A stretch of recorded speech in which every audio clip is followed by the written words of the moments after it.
لە میانی بەڕێوەچوونی کۆنگرەی شەشەمی ڕێکخراوی قوتابیانی کوردستان مامۆستا عەلی باپیر سەرۆکی کۆمەڵی دادگەری کوردستان وتەیەکی پێشکەش کرد و وێڕای پیرۆزبایی و هیوای سەرکەوتن بۆ کۆنگرەی قوتابیان تیشکی خستە سەر کۆمەڵێک بابەتی ڕۆژ لە سەراست تێرەمی کوردستان و عێراق و جیهان بەگشتی.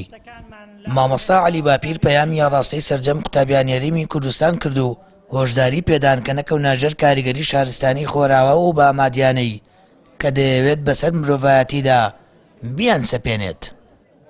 ئێستا مرۆڤ بەهۆی زانستێکەوە کە ئیمانی لەگەڵدانە، بەهۆی زانستێکەوە کە هیدایەتی خوای لەگەڵدانە، بەدەست بەرهەمی ئەو زانستەوە مرۆڤ گرفتار بووە. ئەوەندە چەکی کۆکوژی دروست کردووە، ئەوەندە چەکی قەڵاسۆکردنی مرۆڤەکانی دروست کردووە، نازانێت چی لێ بکە. ئێستا مەترسیەوەی ئەو چەکی نێوچی و هەموو ئەو جۆرە شەکانی کە دروست کراون هەموو بۆ یەکدی پێ بترسێنن کە تا ئێستا تەنیا دوو قومبەلەیان لە هێرۆشیما و نازازاکی بەکار هاتووە بە شێوەی ڕسمی و ڕاستەوخۆ، ئەوی دیکە هەمووی هەڵگیراوە.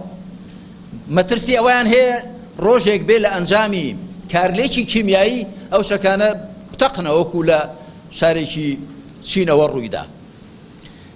تەماشا بکەن زانست کە شتێکی زۆر گرنگە، زۆر گەورەیە، بەڵام ئیمان و هیدایەتی لەگەڵدانە بێ شتێکت بۆ بەرهەم دێنێ کە بەشەریەت قڕ دەکا، قەڵاسۆ دەکا، بنبڕی دەکا. و گەنج و لاوان بەگشتی پێویستە کار لەسەر بەهێزکردنی دوو شت بکەن لە خۆتاندا، یەکەم عەقڵتان، دووەم دڵتان.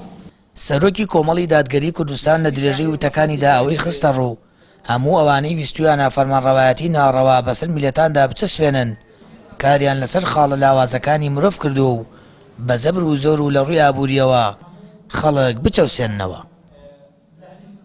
تەماشای هەموو ئەو دەوڵەتانە بکەن کە دەیانی حکومڕانی ناحەق بکەن، خەفتانی ئەو سێ هۆکارە دەخۆن، خەم لەو سێ دەخۆن، حەقیان نێداخوا دادگەری چەسپاوە نەچەسپاوە خەڵک مافی هەیە نییە، نا گرنگەوێ ئەو زۆر و دەسەڵاتی هەبێ خەڵکی پێ بترسێنەوە داپڵۆسێ.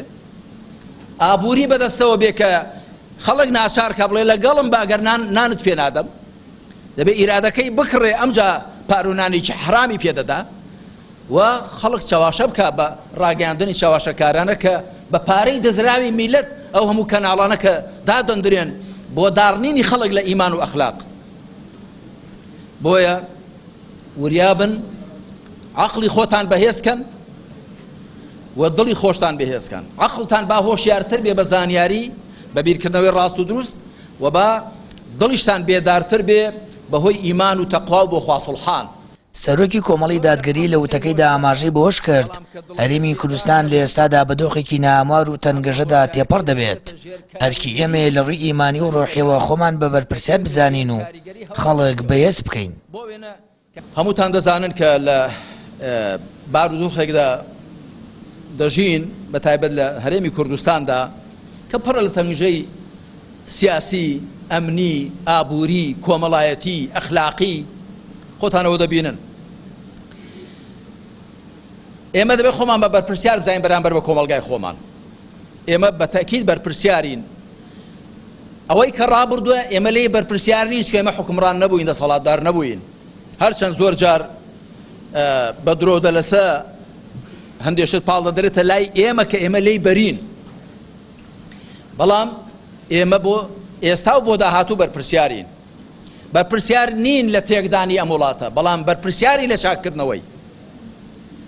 بەرپرسیار نین لەوە کە بەو شێوەی لێ هاتووە کە خەڵکەکە هەمووی بێزارە، گەنجەکانمان هەموو ڕۆیشتن بەرەو ڕۆژئاوا کە لەوێش وەنیە لەوێش خەڵک مرتاح و ئاسوودە بێ، لەوێش خەڵک ژیانێکی کولەمەرجی دەژێت، لەوێش خەڵک هەڕاکەڕاشێتی تا لوقمەیەک پەیدا دەکات، ئەویش ئەگە بۆی هەڵسوور لوقمەیەکی حەڵاڵ بێ. لەوێش زۆریان ماڵ و منداڵیان لە مەعرەزی خەتەردایە کە بتوێنەوە لەوێدا، بەڵام خەڵک لێرە سەری خۆی هەڵدەگرێت دەچێت بۆ ئەوێ. بۆی ئێمە بەرپرسیاری بەرامبەر بە کۆمەڵگای خۆمان.